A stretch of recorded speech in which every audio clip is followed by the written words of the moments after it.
the day before, she was like, "No matter what, do not propose to me on a boat." So I was like, "Well, Yeah. I just planned this like huge elaborate Yeah, thing." right. Good morning, everyone. I'm happy to welcome in another amazing streamer to the Mimosa Brunch. He is one of the best keyboard mouse players of all time, one of the OGs of Warzone. He has over 1.2 million followers on Twitch and over 180,000 followers on Twitter. And he's the first winner of the World Series of Warzone. It's HusKerrs. Welcome in, HusKerrs. How you doing? What's going on, everyone? Feels great to be here. Thank you. Thanks for coming in. And we can start right there. HusKerrs, I know a lot of people ask you about your name. How did the name come about? I changed my name to HusKerrs. Gosh, it's probably been 12 years now. I was playing on the Xbox 360 back in the day. I don't even remember which game it was. I think it was MW3, the original one. But my gamer tag back then was Frosty, but it was spelled like how people did their gamer tags back then. It was like capital I space capital F ROS capital TYY space I. So it had like the two capital I's on both sides of the name because like people thought that was cool back then. Yeah, definitely. But yeah, that was my gamer tag. But one day I wanted to change it, and so I just hit up like one of my buddies online at the time. I was like, "Hey, can you help me come up with like a new gamer tag?" He was like, "Sure." So he came up with like a list of gamer tags that I guess he had come up with. And I looked at the list and one of them was HusKerrs. And I was like, that name sounds cool. I'll change it to that. And so that's how my name became HusKerrs. And originally it was capital HUS, capital KERS. So only one R. But then later on, I don't know when, but later on I realized that that's exactly how, the regular word HusKerrs is spelled, like the Corn Huskers, like the Nebraska football team. So eventually I added that second R to kind of help differentiate myself and make it easier for people to like Google me or find me. Yeah. So that makes sense. So now I have and two get Rs. gamer tags everywhere. Yeah, nice. Yeah. And you grew up in St. Louis, right? Yeah, born and raised there. Yeah, for pretty much 22 years until after I graduated. Nice. How was it? What was your childhood like growing up then? It's pretty normal. If you guys are enjoying this interview, please subscribe. We have a lot more on the way. So I have like a weird issue where I have trouble remembering like anything that happened before like the age of like 6 or 8. I don't know why. I don't think it's trauma based, but maybe it is. But from what I can remember, yeah, I had a pretty normal childhood. I have one older brother who's about 3.5 years older.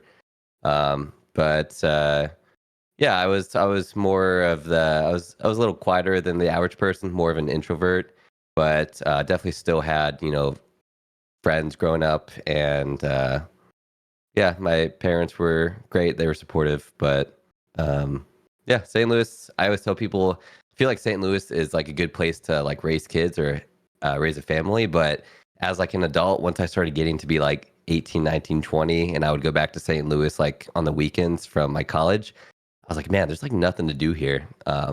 So yeah, as soon as I graduated, I got out of there. And then, so when you were growing up, when did you first get introduced to video games? What's your first video game experience as a kid? First one would be, I do have to thank my brother for that because I believe he's the one that introduced video games to me. But gosh, the very first one was probably like Pokemon Red or Yellow or Blue. I don't remember which one, but one of those. Yeah. Or like one of the first Legend of Zeldas, like 4 Seasons or something, like the ones that were on like the original Game Boy or like the Game Boy Color. So that was probably like my very first video game that I ever played, and I loved it, got addicted to it, and then ever since then I just gradually worked my way up, went from like the Game Boy to like the Game Boy Advance and the Game Boy Advance SP, and then the Nintendo 64, and then eventually to like the Xbox 360, and then now the PC. Nice.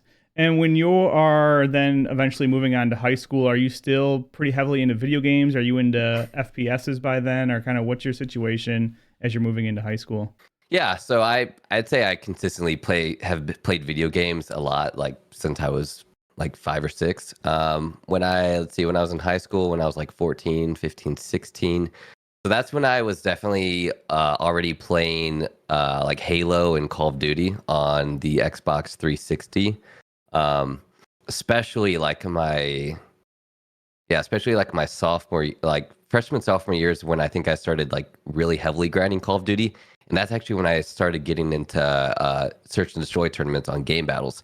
So that's actually kind of where I first got my like fame, in a sense, was I was like a really well-known search and destroy star on game battles back in like MW3, Black Ops 2, and Ghost. Those were like the three ones that I like started winning a lot in and kind of got my name out there. Did you know that you were good at FPS right away when you started playing Call of Duty, or how did you start getting introduced into like the competitive scene of Call of Duty? Because I know, like when I first started, which a lot of people, we're just playing. We don't even know that there's a competitive scene that exists really. Like I didn't even understand that I could go and play in a tournament, for example. What was your introduction into like understanding like, oh, I'm actually really good at this game, and oh, I can actually compete competitively for money? Yeah, no, that's a great question. To be honest, I don't remember like the exact moment. I do know that I was like pretty good at FPS games when I like even when I first started playing Halo and Call of Duty, because like when I would play with my friends, I was usually like the top fragger and all of that. But yeah, I really can't remember like how or when I first got into like the search and destroy tournaments on game battles.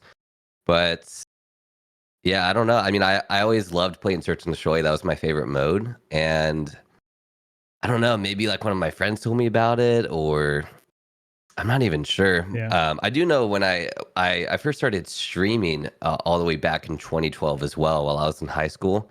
Again, I don't remember the exact moment, but I believe someone had like told me about it. Like, yo, dude, there's this like website called Justin TV, Justin and TV, yeah, and before Twitch, yeah, yeah. and Twitch TV now, and yeah, I think my buddies would tell me like, you're really good, like you're winning these tournaments. You're like, you should buy streaming equipment and start streaming because people would watch you. So I like did my research, and I believe the first capture card I ever got was the Blackmagic Intensity Pro, which it was one of the first PCIe capture cards that could do 1080p, which was like huge back then. Because before that, there was like the Hauppauge HP or DVR or something, or like the Dazzle. Those were like the OG streaming capture cards. But those could only do 720p, I believe, and they were also like the super ancient legacy, like the red and white cables. It wasn't PCIe that plugged directly into your motherboard. So like I got that one, and I had like one of the best capture cards on the market, and my quality was the best. And I started streaming these S&D online tournaments I was winning, and I instantly was getting like 100, 200, 300 viewers, which back then for 2012, when Twitch TV first was a thing and Justin TV was still around, that was like insane numbers. Yeah. So yeah, I think I started streaming sometime in like early 2012, and yeah, I was getting anywhere from like 200 to like 500 viewers if I like made it to finals of the tournament. And in August of 2012, I applied for the partnership program, and they accepted it. So that's actually when I first got partnered on Twitch. Wow. Over 12 years ago now. And just to give you an idea, I think that was back when like Summit got partnered. Like I was, yeah. I wish I like could figure out the actual like numbers, but honestly, I was probably like one of the first 500 or 1,000 people that ever got partnered on Twitch, which is crazy to think about considering there's like, I don't even know how many there are today, but 40,000 or something. Yeah, no, probably more than that. Probably like 100,000 or something. But yeah, so that's how So I guess I kind of answered a different question. No, you're good. Asked, yes, that's how I first started streaming. And are you making quote unquote real money in high school when you're streaming? Or I can't even remember that far back if Justin TV was monetized at all, or was it not until you got partnership? How did that all work out? Not really. Like I think even when I first got partnered, like the subscribe button wasn't even a thing yet, and there definitely wasn't ad revenue. So yeah, I wasn't really making money from streaming. It was just kind of like a cool, fun thing to do at that time. Yeah. Even when the sub button did first come out, I like maybe had like some subs, but it wasn't like substantial by any amount. So I mean, obviously you decided to go to college after high school. Then where'd you go to school? Yeah, so I went to college at University of Missouri Science and Technology. It's like a engineering school in Missouri, but I studied computer science. Nice. And what were you planning to do after college? Do you have any plans? Not really. So yeah, so when I first started going to college in 2014, I kind of put the competitive Call of Duty gaming to the side. I kind of stopped doing it because I felt like I couldn't, balance the two, the workload and all of that. So yeah, I kind of stopped playing. I still played video games a lot throughout college, but I wasn't like playing it competitively by any means. And I wasn't really streaming at first. But no, I mean, the plan was to graduate with my comp sci degree and then get some sort of like software engineering job or software development job. Nice. At some point in college, is that when you started playing H1Z1 and then playing it competitively eventually, or were you done with college at that point? Yeah, so that was right in the middle of college because I think H1 had come out in 2015, but I didn't start playing it until 2016. But yeah, I think it was like my sophomore year of college.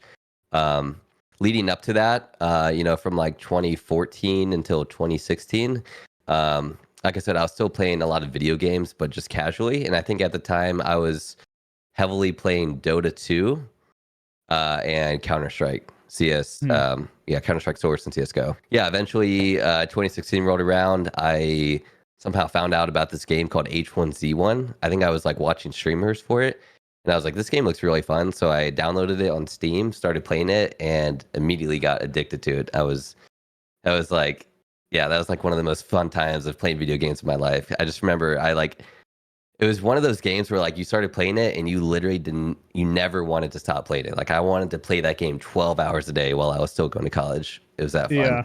But yeah, so I just started grinding the hell out of it, while I was still in college.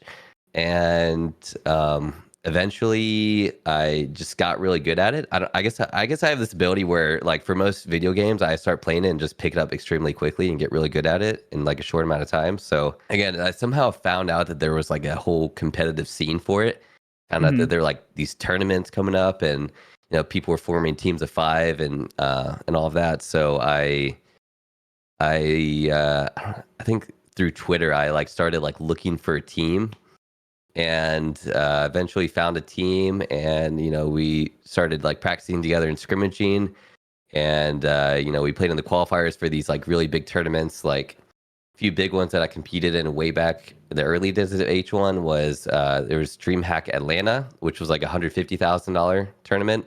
It was part of what they called the H1Z1 Elite Series. And then there was another one, same idea. That was and it was DreamHack. It was at DreamHack Winter in Jönköping, Sweden, and that was I think at the end of 2016. So those were both in 2016, like the summer and the winter. But I competed in both of those, and my team did pretty well. We didn't get like top 3 or anything, but it was really fun. That was like kind of my first. I guess those were my first 2 experiences like on LAN for like for a video game. So that was really cool. And then eventually 2017 came. There was this really big H1Z1 tournament called Fight for the Crown that was announced. I believe it was in March of 2017. It was super exclusive. Like there were only 15 teams invited to it. My team didn't get invited, unfortunately. So I wasn't planning on playing in it. But last minute, one of the orgs that had a team that was in it, Luminosity, one of their 5 players couldn't play it because I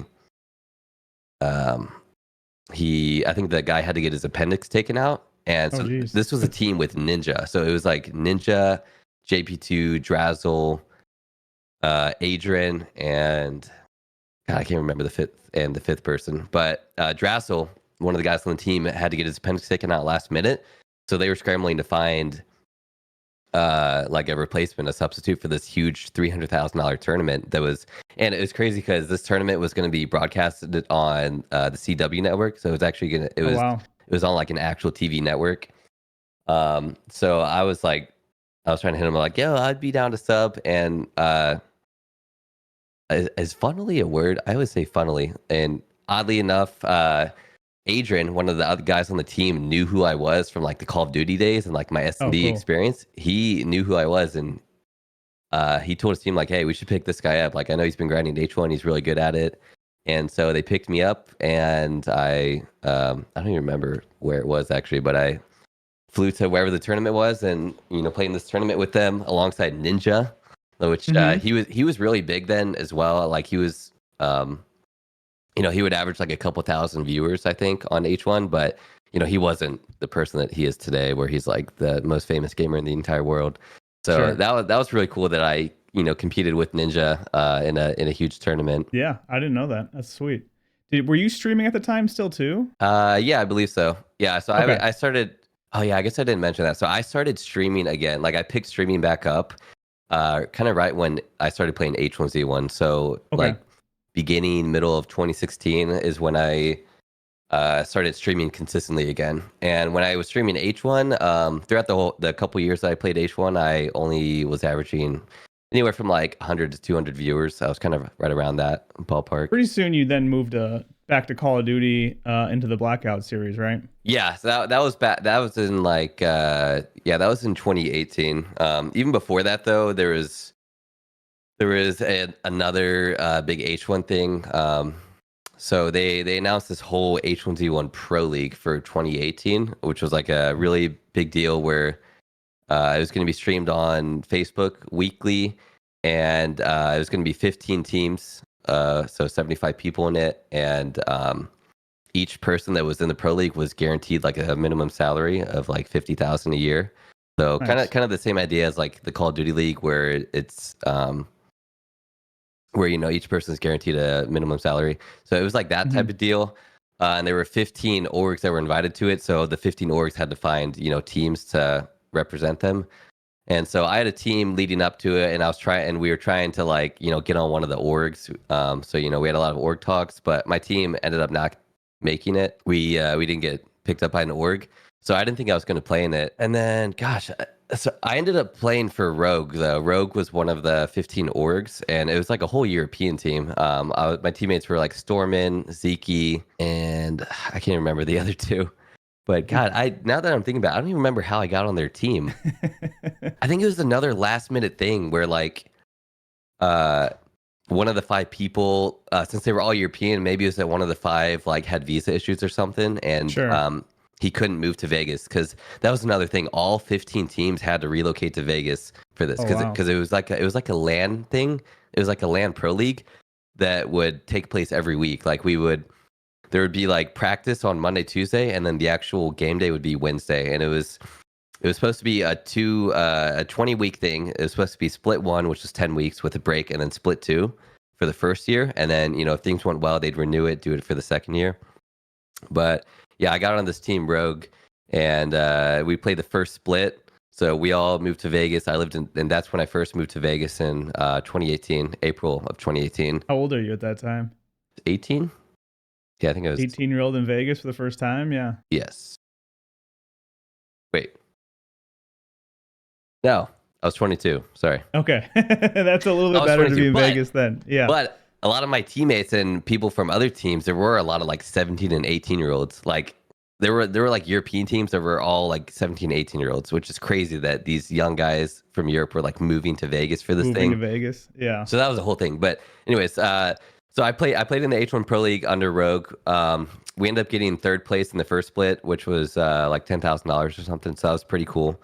But Nice. after the first split, they decided to shut the whole thing down because like it wasn't doing well at all. Like the viewership on Facebook was pretty terrible, and it was like a whole scandal that ended up happening afterward because like they got so much money from Facebook. They got like millions and millions of dollars to do this pro league, and we later found out that like the higher ups were like mishandling the money. They were just like blowing it on like the stupidest shit ever.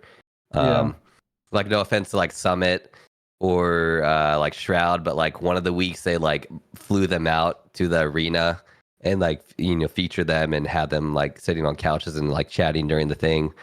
But like who fucking knows how much money they spent to bring him out, and it like Right. in effect did like nothing. But yeah, so did that. So it ended up getting canceled after the first split.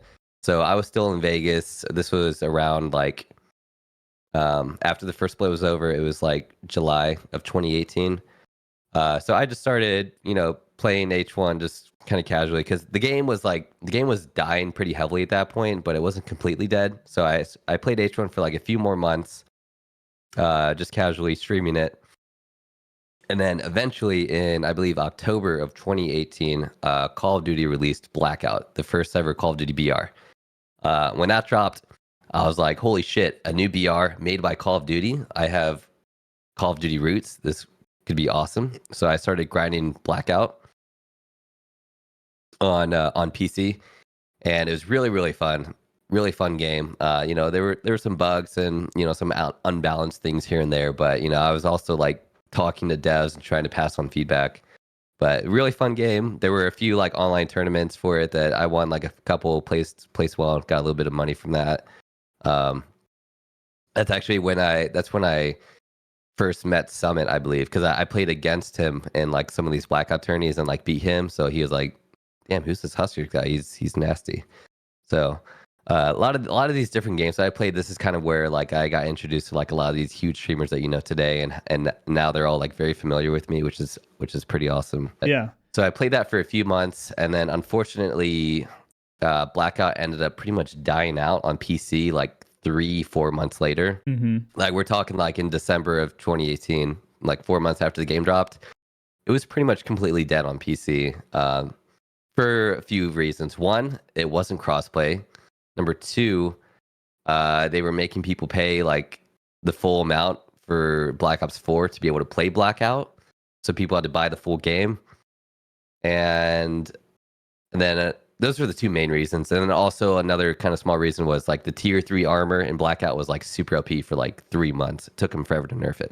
But mainly the first two things, no crossplay and the fact that it wasn't free to play. That kind of killed Blackout for PC. It still survived on console for a while, but you know, I was strictly a PC gamer at that point. So Blackout died. Again, I just kind of went back to streaming whatever for a couple months. H1 was still like, it was kind of dead, but you know, you could still kind of get in lobbies here and there. So for like 2 months after Blackout died, I was just playing H1 or, you know, playing Counter-Strike randomly just to pass time.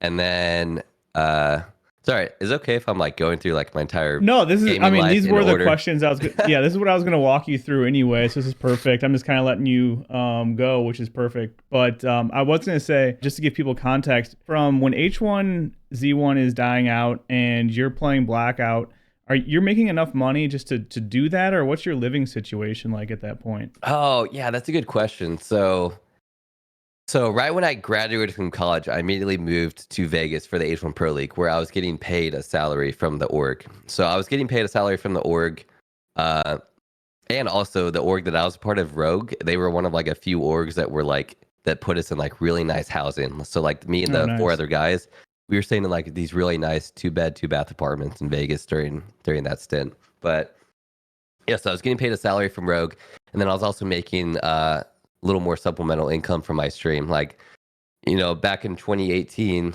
and 2019, I was making anywhere from like maybe an extra 1,000 to 2,000 a month just from my stream. And then transparently, my salary in the during the pro league was 4,000 a month. So right around 50K for a year, which was the minimum. Yeah. So that's how much I was making during the pro league.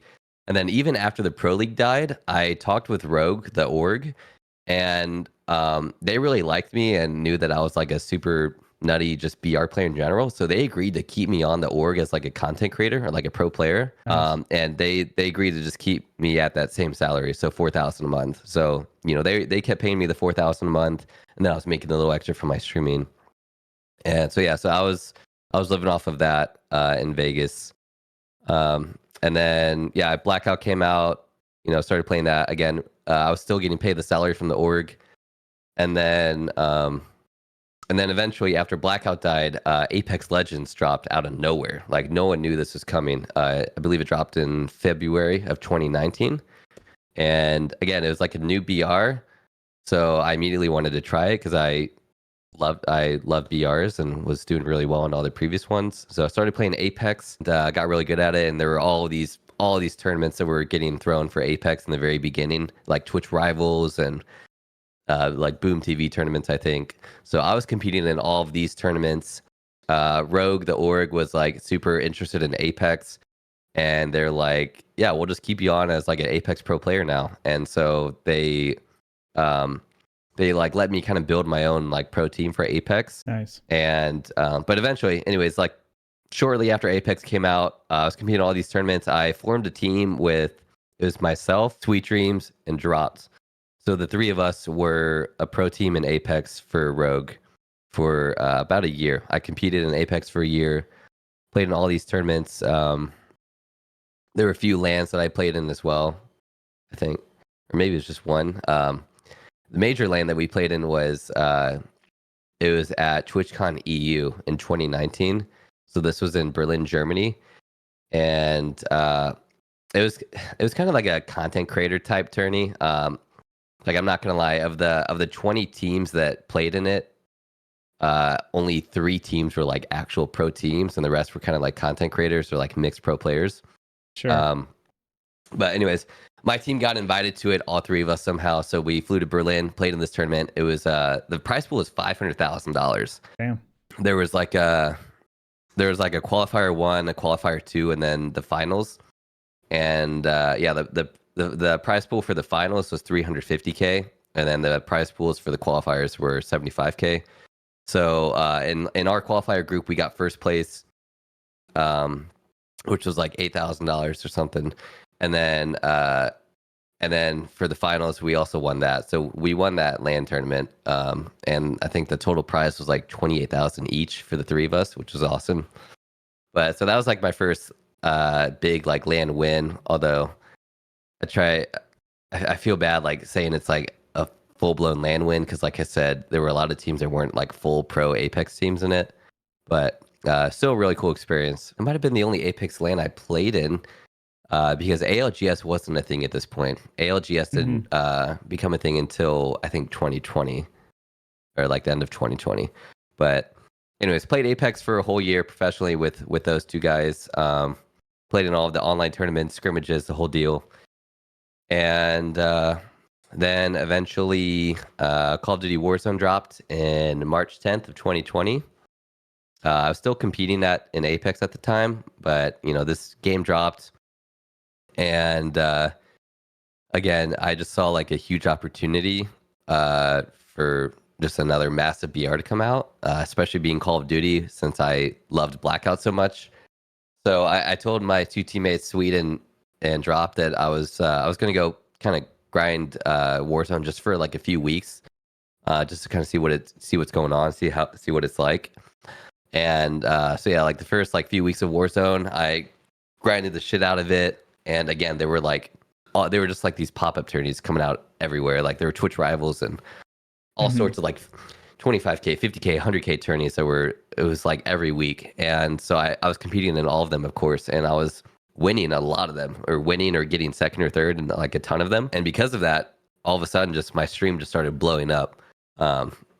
Before Warzone, even during Apex when I was competing, again, my viewership was anywhere from like 100 to 200. I could never get over that like 200 mark.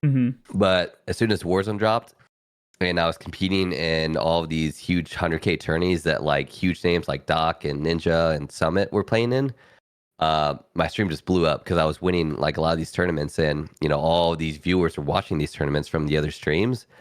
And so I would imagine everyone was like, who is this HusKerrs guy who's like winning everything? And so within 2 to 3 weeks of Warzone dropping, I went from averaging like 100 viewers, 200 in Apex, to averaging like 800 to 1,000. Nice. And then like a month and a half after Warzone dropped. Oh, and at that point, when my viewership was like 1,000 and I was like winning all this money in these tournaments, I made the call. I was like, and I told Sweet and Drop that I was gonna quit or retire from Apex and pursue Warzone. Which is crazy because you're a professional Apex player. I shouldn't say crazy, but it's a big move because you're a professional Apex player on a professional team. Yeah. And Warzone drops. The first Call of Duty BR was not very successful.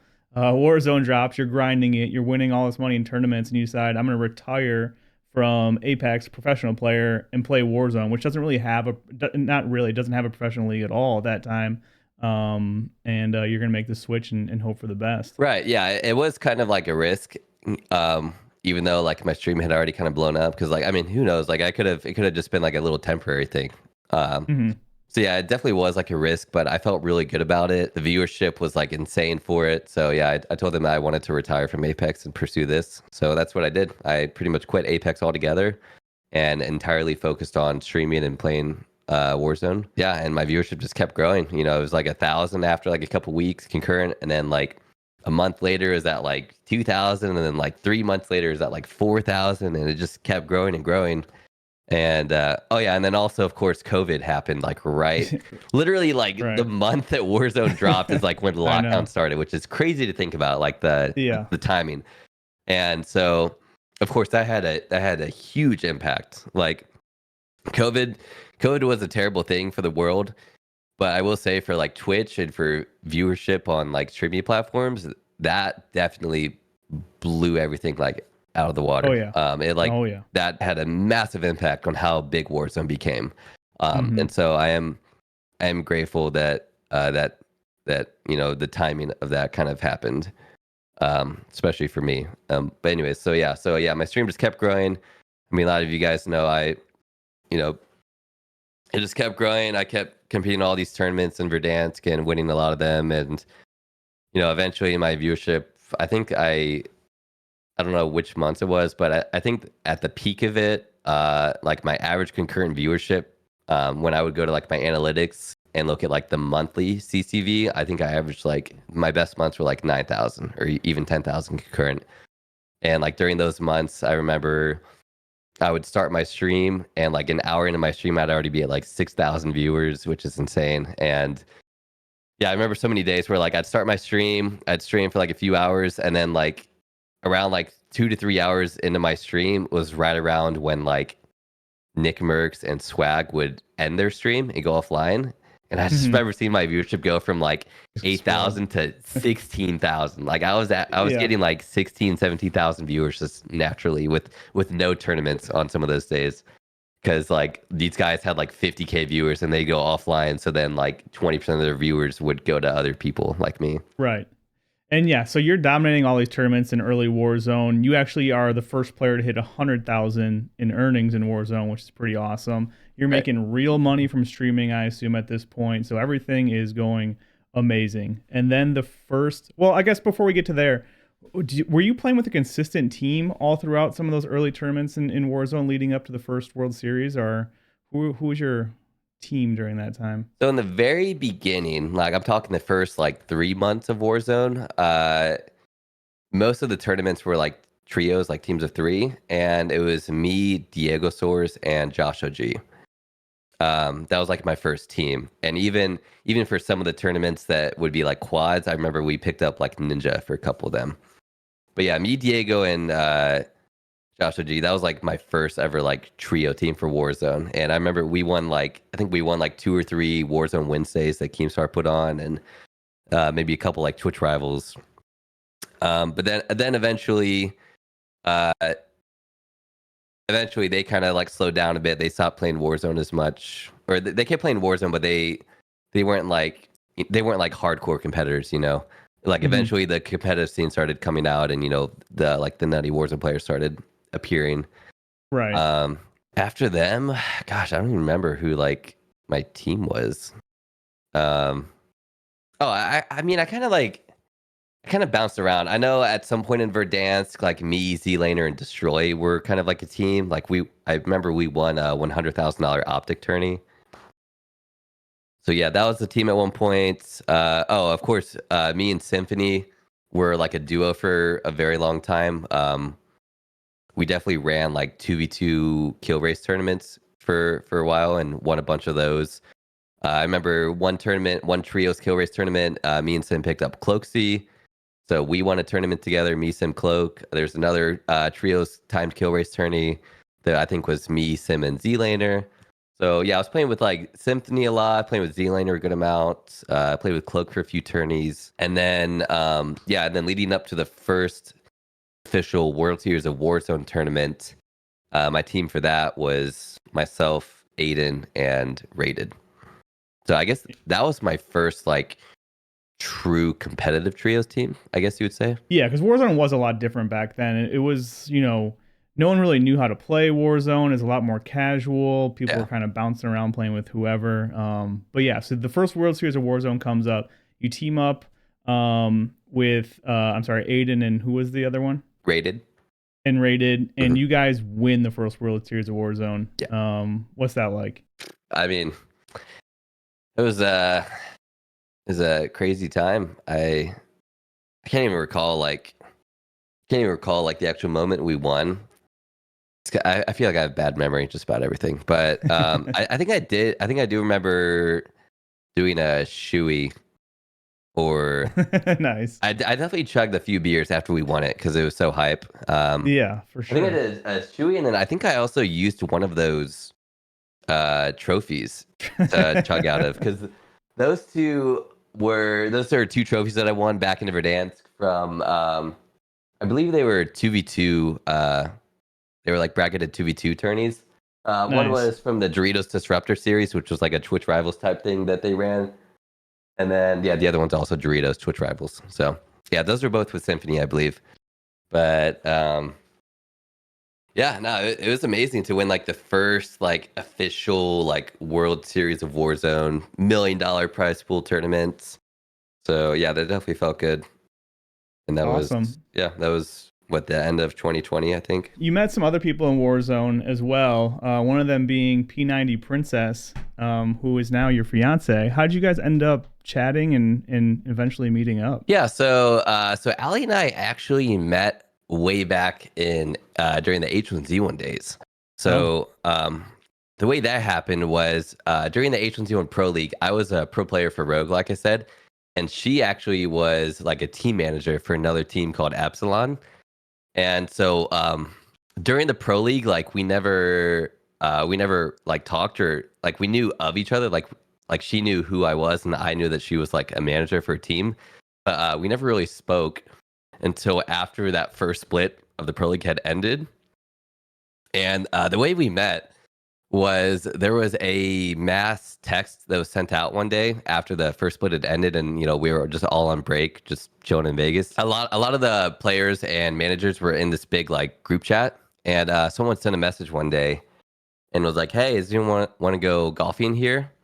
And there were only two people that replied to that whole to that group chat of like the 80 people. yeah. It was myself and Allie. We were the only two people that replied, and we're like, "Yeah, I'm down." So Nice. so me, Allie, and this other guy who I think was the one that had like organized the thing met Mhm. up at this golf course. The other guy was a pro player for TSM's H1Z1 team for the pro league, which Nice. I was like friends with him. Like we knew who we knew each other, of course. But yeah, the three of us met at the golf course, and that was the very first time that Allie and I had ever like met. So we introduced ourselves, and we were just golfing, and the three of us were all just having a really good time. Just goofing off and just playing golf together. And that was actually my first time ever golfing. I don't know what brought me to say yes to that, considering That's a I'd huge never risk, man. golfed in my Golf is, life. Yeah. yeah. So that was my first time golfing. Allie had golfed before. She was good. And then the other guy I think was also like a decent golfer. But we just had a really good time, and we're goofing off and all that. And then after we were done with the 18 holes, uh, I think Allie and I exchanged numbers, and we like the three of us asked each other if we wanted to like go get food after. Mhm. And the other guy, he says that like he saw like a spark between me and Allie, so Nice. he was like, "No, it's okay. You two can go get dinner." What a So bro. yeah, so he left, and so me and Allie agreed to go get dinner, and so we just got food that night and just chatted and exchanged numbers, and yeah, for the months after that, like I said, since the second split for the pro league got canceled, all of us were just stuck in Vegas, just and didn't have anything to do really. So yeah, for like months after that, for for like 3 or 4 months while I was living in Vegas after that, me and her just hung out a bunch. We would just go get dinner or just go do stuff together. But it was purely platonic at that point.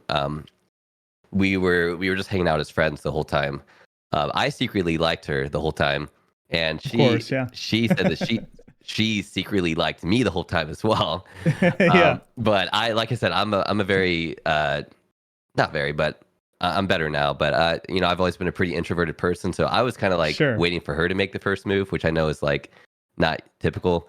But and Right. and she was of course waiting for me to make the first move. But anyways, neither of us made a move that whole time. But we just became really good friends then. And so eventually, I moved back to Missouri. This was like months and months later, and she eventually started talking to this other guy, and so we kind of just went our own ways, and we didn't. There was like a period of time where we didn't really keep in contact much. We didn't really like text each other much, and this was for like a whole year, um, and or maybe like a year and a half, and eventually, TwitchCon 2019 rolls around, which was in like October of 2019. So this was San Diego, I think. Yeah, it was in San Diego, but I guess this would have been during Apex, right? Yeah, when I was playing Apex. TwitchCon 2019 rolled around. We kind of reconnected when that happened and started talking again, just casually as friends. You know, we just started hanging out again as friends. But anyways, eventually, right around when Warzone dropped, like February or March or April of 2020, I finally gathered the courage and I called her one day when she was on a hike in here in Arizona.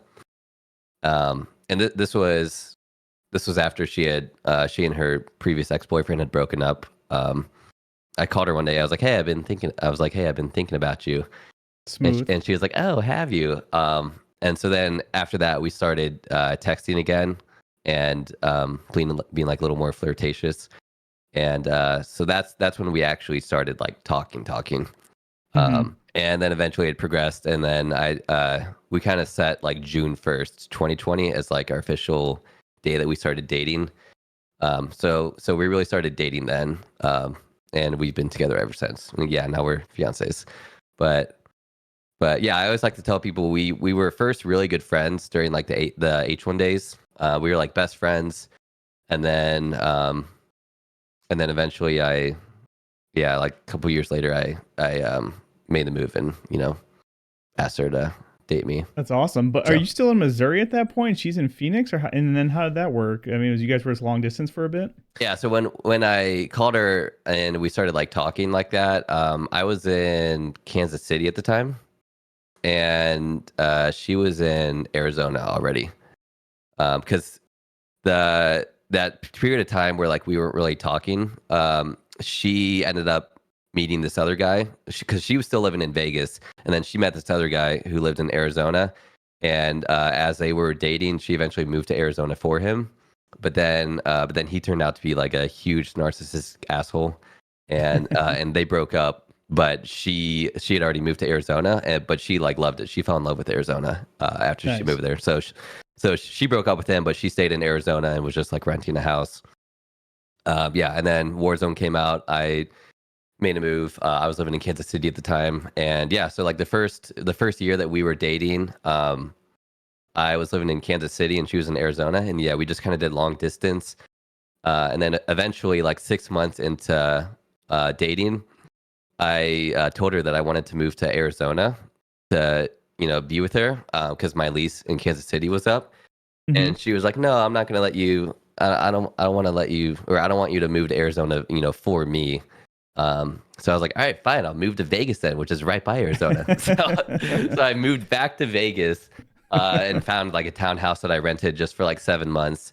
And we kept dating long distance, but I was a little closer this time, so it Yeah. was easier to fly to each other. And then my 7 month lease was up in Vegas, and we decided to get a house together. So we got this house, and yes, and we've been living together ever since. So It's awesome. I mean, I have experience with long distance relationships. My wife, we met in Toronto, and then for a while I had to move back to the States for visa reasons. So we were separated for like 6 months, meeting up in the middle, meeting up in random vacation spots. It's a testament to your guys' relationship because it's not an easy thing to do for a lot of people. So it's awesome. yeah, no, it did work out though, because it worked out really well because when we were long distance, I was grinding Warzone like so heavily. Like I remember the first 4 months of Warzone, the first 120 days of the game, I literally averaged 10 hours a day, 7 days a week. Like I streamed every single day for 120 days. Oh, so I guess that means we never visited each other until after that. But anyways, yeah, no, it worked out though, because like I would like stream like crazy for like 3 or 4 weeks, like literally 10, 12 hours a day. And then we'd take like 4 days off to go hang out with each other. Like either I'd fly to Hmm. her, she'd fly to me, and then I'd, grind hardcore for 3 weeks, and then we'd go and then we'd hang out for like 4 days. So it was a nice little routine we had, while we were long distance. Yeah. All right. Fast forward. You guys are now engaged. I got to ask, how'd you propose? Oh man, okay. Well, I'm gonna try to give you a little condensed story because I feel like I've been Sure. rambling for like Yeah, an hour. But you're good. I proposed to her in Lake Como, Italy, in May of this year. Nice. So we were planning a trip to Italy earlier this year, and I thought it was a great time to pop the question. So we decided to do Venice and then Florence and then Lake Como. And so I Okay. was kind of like thinking between those three places where I'd want to do it. And I figured Lake Como would probably be like the most beautiful and, romantic place to do it. Yeah. So we ended up having Lake Como be at the end of our trip. So for the 2 months leading up to the trip, I was, already like contacting photographers that were local there and, setting up a whole thing. And I got in contact with one who helped me plan like a really awesome engagement or proposal. And so what the plan was for the day was to schedule a boat tour around Lake Como. I was going to have the boat stop on the water in front of this massive famous villa called the Villa del Balbianello, and we were just gonna kind of put the anchor down there and just relax for a minute, and then I'd ask her right in front of the villa on the water. And so that day I had people decorate the whole boat with like fresh roses and flowers. And then we went out into the water and paid for like a huge charcuterie board to come out with, champagne and wine. So we were enjoying that. And then I also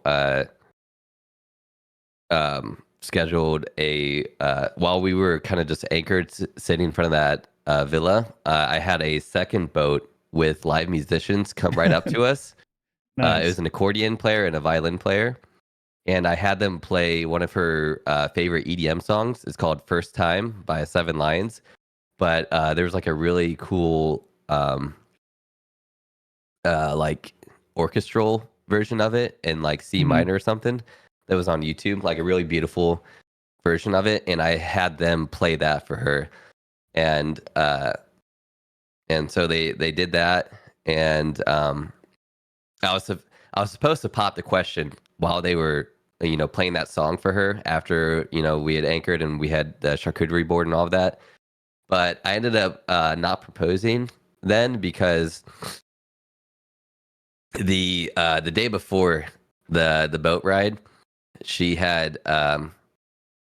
she kind of had like an inkling that I was going to like propose on a boat, and she was really afraid of getting seasick because she has in the past gotten sick a lot from being on like boats, like rocky boats.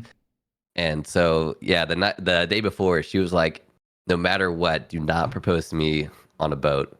So I was like, well, I just planned this like huge elaborate thing. Right. So just to like reassure her, I was like, okay, no matter what, I won't propose to you on a boat, but like let's still do this thing. Let's still go on the boat, and just like let's just have a good time. It's basically like kind of what I was saying. But she didn't know about the roses or the charcuterie or the musicians. She just thought we were just doing like an ordinary just little boat tour on the lake. Yeah. But yeah, so the next day we did that, and yeah, we got on the boat, and she was perfectly fine the whole time. She didn't get sick at all. She was loving it. She said the entire boat ride was like completely magical. She cried when the musicians came up and played the song, and we had an amazing time. But I didn't propose to her because I was like, even though that she wasn't sick, and I actually had the ring in my pocket on the boat. She was like, "You had the ring," but yeah, I didn't propose to her because she had explicitly told me the day before, like, no matter what, do not propose to me on a boat. Right. So I didn't. So we just so eventually we went back to dock, and yeah, we went back to dock, and she started crying again this time because she felt horrible that I had told her, or that I hadn't proposed to her because she had told me not to. So she was just like, she was really upset with herself. But yeah, so we walked back to like our apartment in Bellagio on Lake Como, and yeah, she was really upset. So I was like, I'm gonna go get gelato. Like we just like we need like 20 minutes to just kind of cool down. So I like walked out and went to a gelato shop, and I called up the photographer. I was like, hey, we need a plan B right now because I couldn't propose on the boat because I didn't feel comfortable doing that after what she had told me. So me and him in like 30 minutes thought of like an alternative proposal for the next day. And so I came back and things were a lot better. We had both kind of cooled down. And so anyways, fast forward to the next day, which was the last day of our trip. We decided to it was kind of drizzling that day. We went to a different part of Lake Como, and we did this little hike up to this castle that was on like that was on part of the island, and we just kind of walked around the castle, got some really cool pictures, did a little tour of it. It was like a landmark spot. Mm-hmm. And then we came back down. It was like midday. I was like, "Hey, I scheduled a hair appointment for you." She was like, "Oh, a hair appointment, huh?" So she went to do her hair appointment. I just hung around the apartment while she was doing that, and then after that, I was like, "Hey, I want to go see this. I want to go see this other villa that has like a really beautiful garden. It's like a great place that people will go to just walk around and visit." And so I told her to put on like a nice dress and stuff, and so we walked to this other famous villa. And it was perfect because it was actually it was like public access, so like anyone could be there.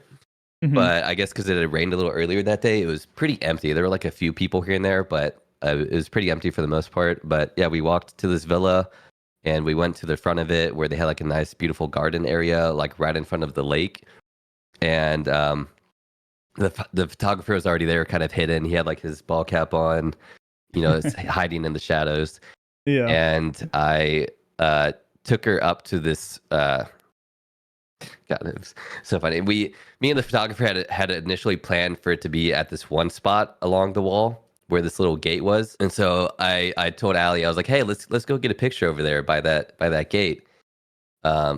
And she's like, "Ew, no, that spot's not that good. The picture would be way better right here in front of right in front of this little fountain in front of the lake." I was like, "No, let's just get a picture." She's like, "No, that's not a good spot." And so I was like, "Oh, okay, whatever." And so as she was like walking over to the spot, I like looked behind me and I was like signaling to the photographer, like, we're doing it over here. This is gonna be the spot." And he was like, "Okay." So she was kind of by it. She had her professional camera and she was just snapping some pictures. And I was like, let's take this photo. I'm gonna take a photo with my camera. And she's like, "Okay, just give me a second." And she kept snapping photos. And eventually I like grabbed the camera out of her hand. I was like, "I'm putting this down. Come over here." She's like, "Okay." So we walked up right in front of the lake along the wall. And then I took the box out of my back pocket and, said some nice things to her and kneeled and asked her the question. And she said yes and loved it. But she didn't know that I was going to do it right in that moment at the villa, I think. Mm-hmm. So it was just funny how like I like had to like grab the camera out of her hand and like direct her over to the spot to get the photo. But yeah, so that's how I eventually ended up actually proposing to her. So we like to tell people it was kind of like a two-part proposal. Right. Because like there's the initial part with the boat, like the extravagant thing, and then there's like the day two that was like the really nice, relaxing. It like started with like it was really nice because like the second day it was like a lot more intimate. Like it was just me and her, and we just did this really cool hike up this giant hill to like this castle. Mm-hmm. So yeah, so that's how it happened. It's funny. The boat thing is like a rom-com where you have like all these things happening and planned, and she's like, "Do not propose to me on a boat." It's kind of funny. Yeah, and even after the boat, I had also scheduled for a massage at like this 5-star resort on the island and this amazing dinner. We ended up canceling the massage. I think she was really upset like during that hour that the massage was supposed to be. But we still ended up going to the dinner at this like amazing like 5-star restaurant. Nice. I mean, you guys are still on vacation, so it makes sense. Yeah. So she was like, "Wow, you really did everything. You planned this boat with with fresh flowers and the musicians and the photographer even had a drone, so we have like drone shots being on the boat Yeah. and like the massage and dinner." I was like, "Yeah."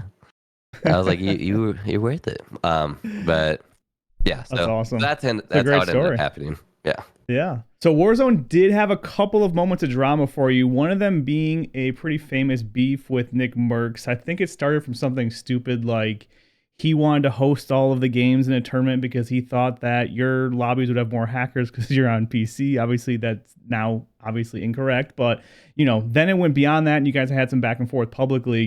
How did you see that whole drama from your point of view, and is it even a thing anymore? It was the stupidest thing to ever happen. Like, like you said, it started from when me and Sim were playing against Nick, and I forgot who his teammate was in like a 2v2 tourney.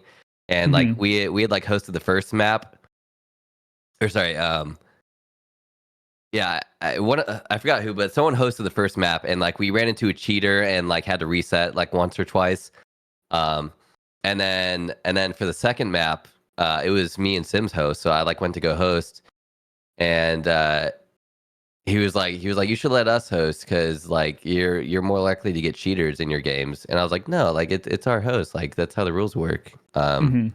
I want to host, and that upset him, and so that's how the whole thing started. Yeah, and so I think we ended up like I still ended up hosting, and we ended up beating them. But yeah, he was like pissed off from that. Mhm. And then like I think later on my stream, I don't know if it was that day or a couple days after, I like my chat was like asking me about the situation, like what happened, and I was like, yeah, like, Right. and I was telling them, and I was like, yeah, and Nick was just being like a man baby about it, and I guess That set him off. yeah, I guess someone had sent that clip to Nick, and he Yeah. watched it, and then he like just went off on me on his stream like the next day or whatever. He like for like 5 minutes was like ragging on me and uh yeah, calling me like a fruitcake and all this shit.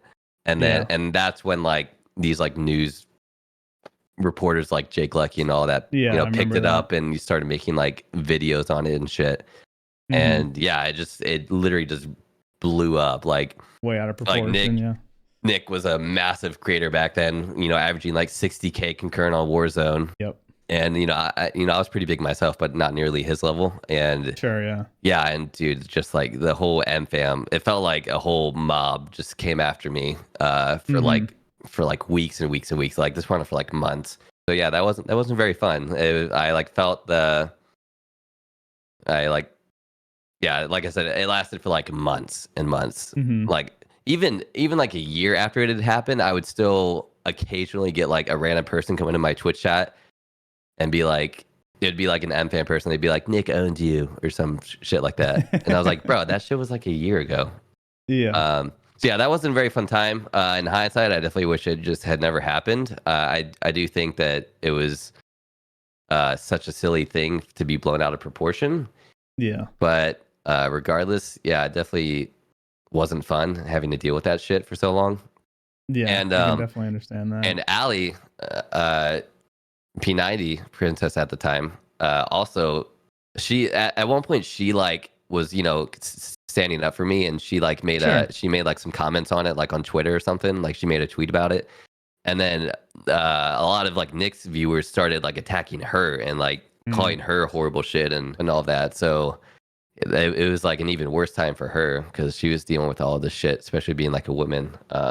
Yeah. So yeah, it definitely wasn't fun. Yeah, like I had my part in it, I guess, by like when I was talking to my chat, like calling Nick a man baby, but I didn't expect for it to like be blown up this much. So yeah, Sure. wasn't fun, but um, yeah, it's over now. And actually, eventually, at one point, this was like 3 years later.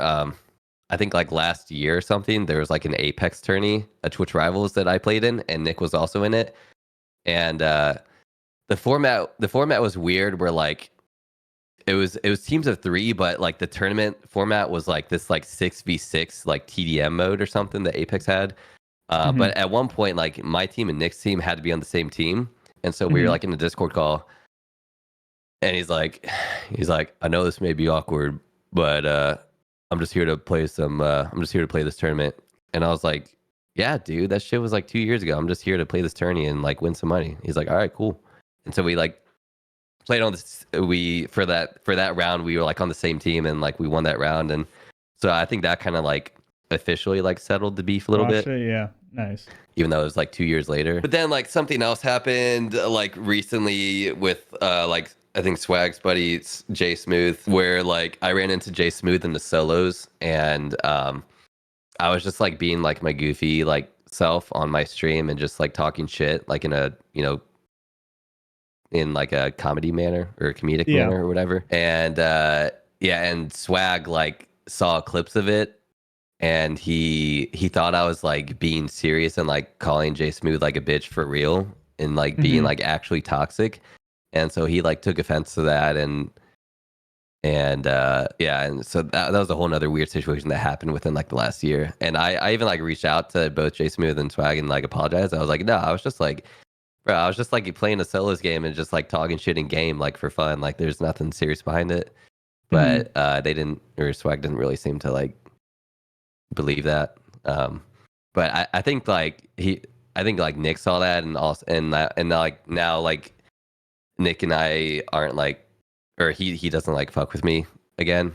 But I mean, also he's also like gone off the deep end anyway. So like I don't even want to be affiliated with him. Yeah.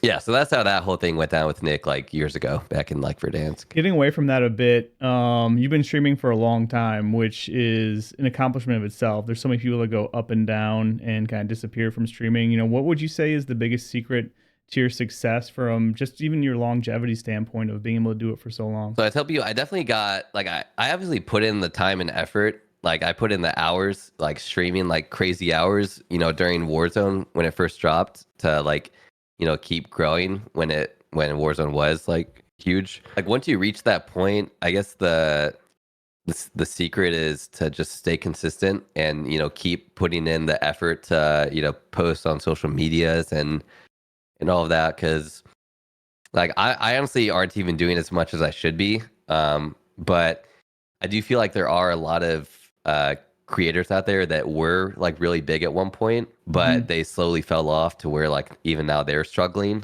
And I think it's because a lot of them just didn't stay consistent throughout the years. Like they may have stopped streaming as much or whatever. But yeah, no, I think a big thing is you know, staying consistent with like your streaming hours and, you know, consistently uploading clips to like TikTok, Instagram, Twitter, and I don't know. I think it's also important. Like sometimes you need to pivot. Like I know I've seen some people say how for people that maybe like back when Verdansk or back when Warzone was huge, they used to, you know, get tons of views on YouTube videos by just doing basic ass like loadout videos. Like, hey, this is my loadout, and then they post like a 40 kill game.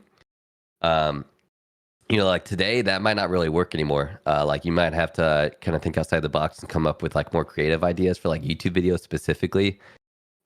Luckily, I feel like I'm in a position where like I've kind of grown such a loyal fan base where I maybe don't have to do that as much. Sure. But every week I always have like a fear of like continuing to lose viewers until eventually I get to a point where I'm like not making nearly as much as I'm wanting to. So I think that's why sometimes I like stream as much as possible. But yeah, I think a lot of it depends on, for like Warzone specifically, a lot of it depends on how long Warzone kind of stays relevant. So I'm just, you know, I'm gonna keep putting in a ton of stream hours, and I'm gonna keep, you know, putting out clips and, you know, trying to grow my social medias and all that as much as possible. But I just hope that Warzone continues to like, you know, stay at least relatively popular for the next 3, 4, or 5 years or whatever it is. Because I like to, like, I just turned 29. I'd like to keep streaming as like my job for another like 4 or 5, 6 years or however long. But it also depends on, you know, my like my revenue, like how much I can make from streaming. And then there's always a possibility that like a new game comes out in the next year or 2 or 3, which I've thought about that as well. If there's like a new game that comes out that's like, you know, massively popular on, you know, Twitch and all of that, you know, I'm definitely not opposed to, you know, trying to transition to a new game, because I've already done this 4 times. You've done it, yeah, right, exactly. Gone from H1 to Blackout to Apex to Warzone. So moving outside of video games a little bit, talking about some of your other hobbies. I hear you're a big car guy. What got you into that passion for cars? Yeah, definitely love my cars. I think one of my best friends from middle school and high school, Ryan, got me into cars the most, because he's also a big car guy.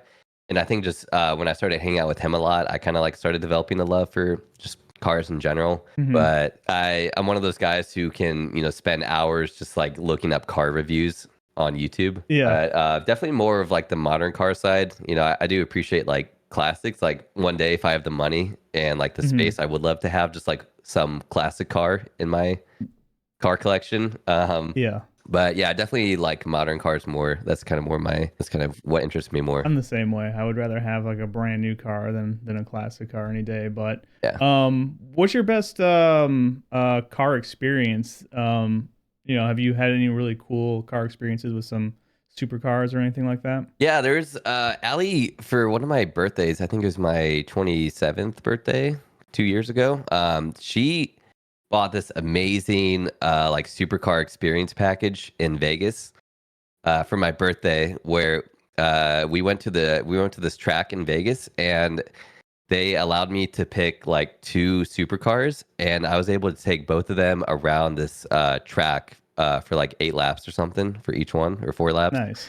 And so the two cars I chose were the Lamborghini Huracan and the Ferrari 458. And yeah, that was like one of the most fun times of my life for sure. Because I've never driven a supercar before that, or even I'd never even tracked a car before that. Yeah. So that was a really fun experience. And they even it was really nice because like before we actually got on the track, there was like a little intro course thing. Like I I was gonna watched like a ask you that. video. Yeah.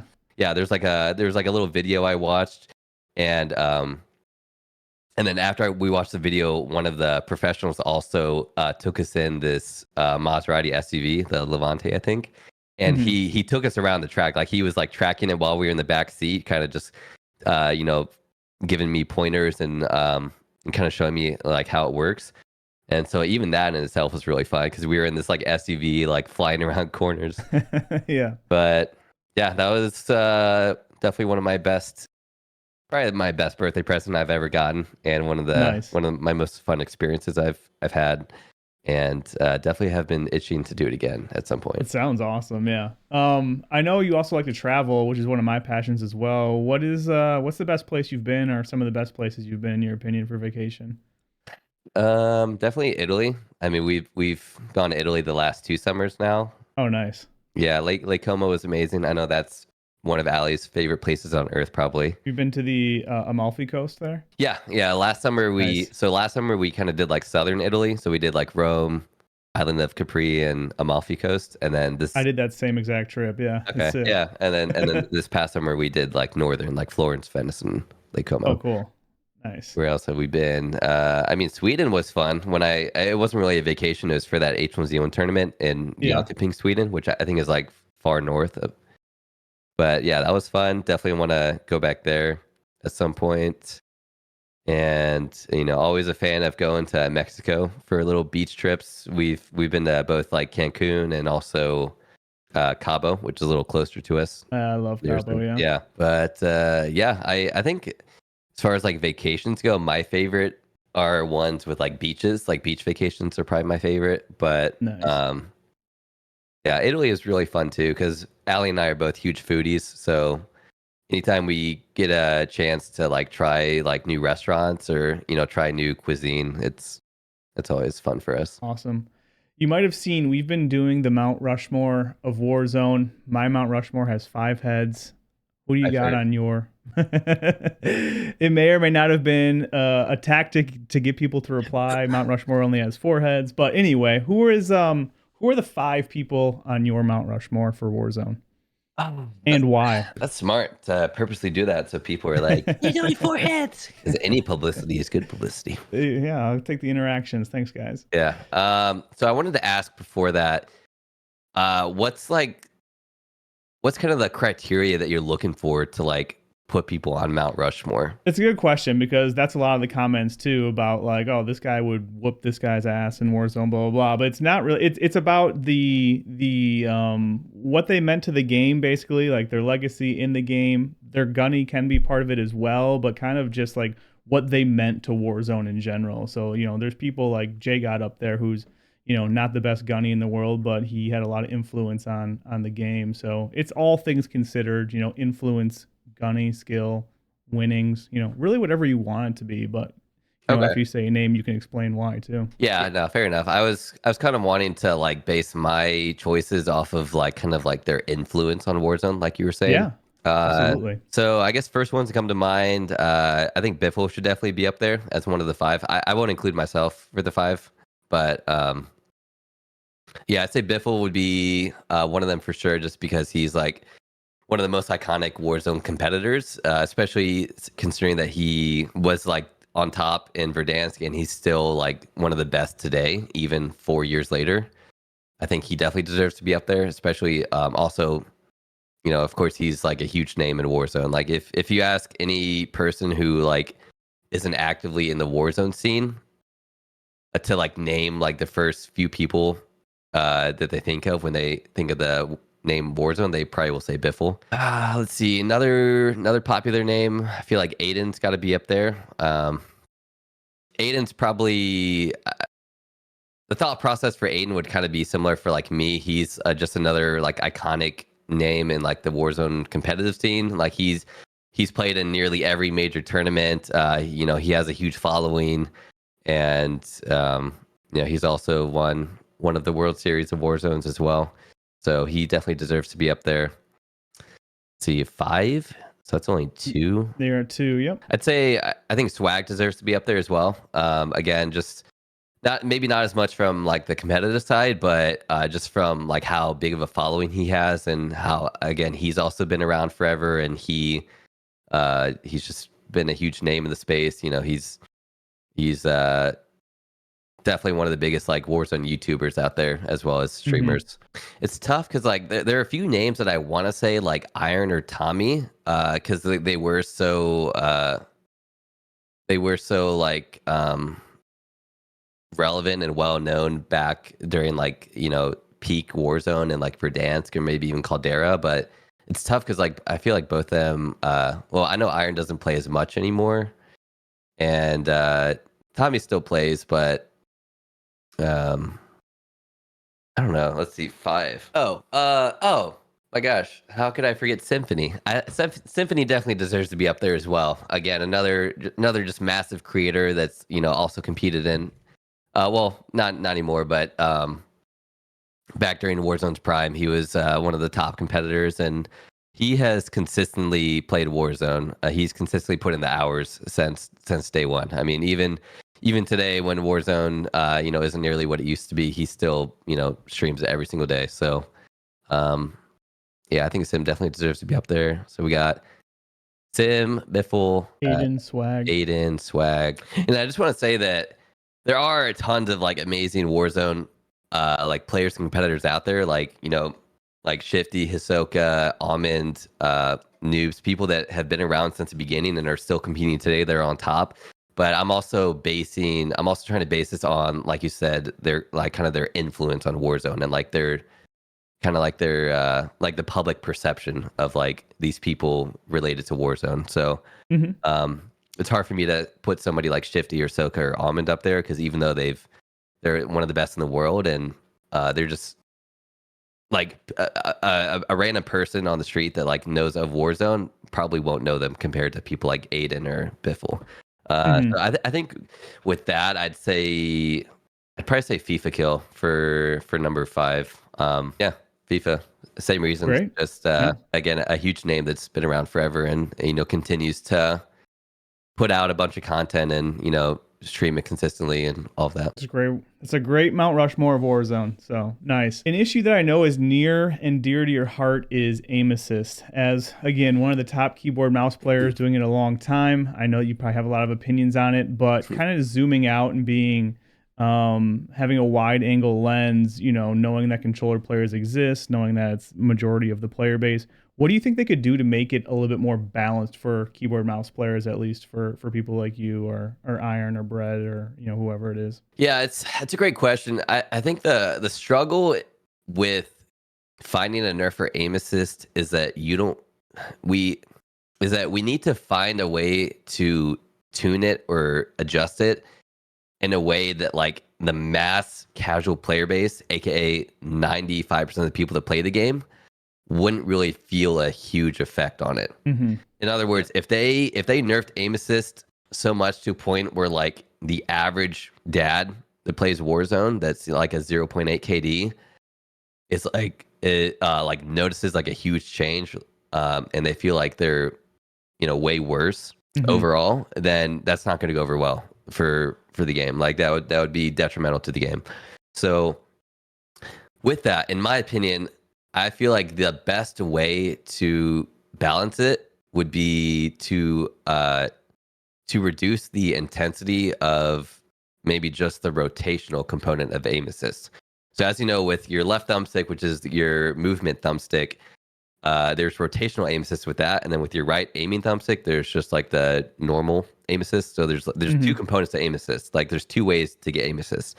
So in my opinion, I think if they nerfed just the rotational side of aim assist by, I don't know, just throwing numbers out there, by 30% or 50%, like reducing the strength of it by that much, I think that would definitely balance aim assist a lot more at like at the top level of Warzone, whereas it wouldn't have a huge effect on a lot of the more casual people. Because in reality, a lot of those casual Warzone players don't even know what rotational aim assist is, and probably don't even engage it in half their fights. So they're not abusing it at the very least. Like they don't know how. Yeah. So something like that would have a huge positive impact on the balance between mouse and key versus controller when we're talking like tournaments, or just like for people that are just playing Warzone and they run into like a really good controller player. Like it's insane how much of an advantage a good controller player has in certain situations versus like a mouse and key player, for instance. Yeah.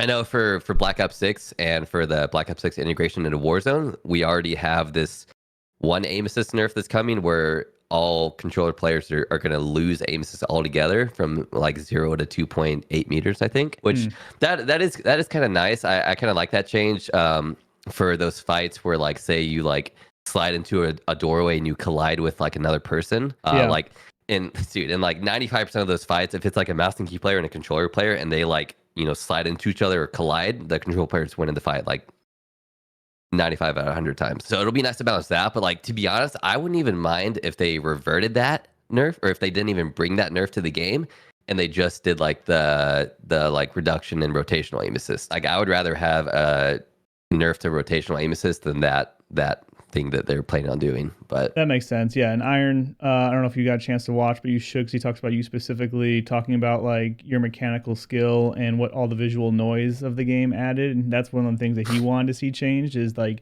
a lot of times on keyboard mouse, just because of your muscle memory and your mechanical skill, you're almost like guessing where the people are because you can't even see them half the time on keyboard and mouse. But yeah, he talks about you a lot when he's talking about keyboard mouse in that interview as well. Yeah, I actually watched that little clip of Iron, and that was actually spot on. Like he was not lying when, like, in a lot of situations, like especially in the gulag, there are times where I will be shooting at someone and I physically cannot see them on my screen, but I'm just using like my game awareness and like I'm basically guessing where they're at. Like I literally cannot see them in my iron sights, but I'm just kind of guessing. So that's a huge issue in and of itself. And I definitely hope that they also make changes for on that end as well. Because if you just go watch clips of Verdansk, of like people shooting their guns or whatever, and you compare it to clips today, it is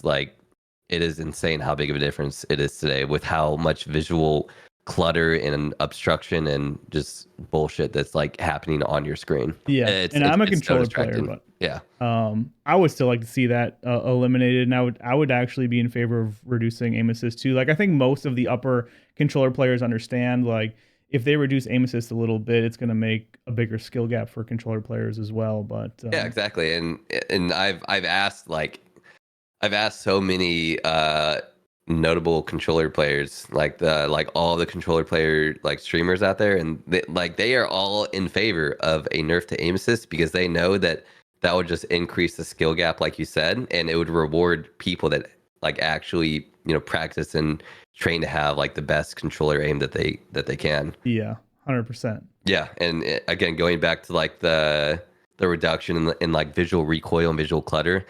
Again, that's not just going to benefit mouse and key players. That will help controller players as well if there's less like visual clutter going on the screen. So yeah, that would be just a win for everyone if they did that. I agree. We like to do a lightning round with our guests, which is just rapid questions, rapid answers. So first thing that comes to your mind, you down for that? Yeah. All right, here we go. All right, ready. Favorite movie? Lord of the Rings. Favorite band? 21 Pilots. Favorite video game of all time? H1Z1 or Legend of Zelda Majora's Mask. Favorite live concert you've ever been to? Coldplay. I forgot which. It was like I forgot which tour, like around the world or something. Favorite food? Sushi. Best superhero power? Ooh. Flying. Favorite holiday? Christmas. Favorite Call of Duty? Black Ops 2. Favorite meta? Ooh. FFAR Mac 10. Favorite Office character? Ooh. Dwight. All right, you did it. Thank you. All right, we have Black Ops 6 coming right around the corner. What are your early thoughts on the game, specifically with Omni movement?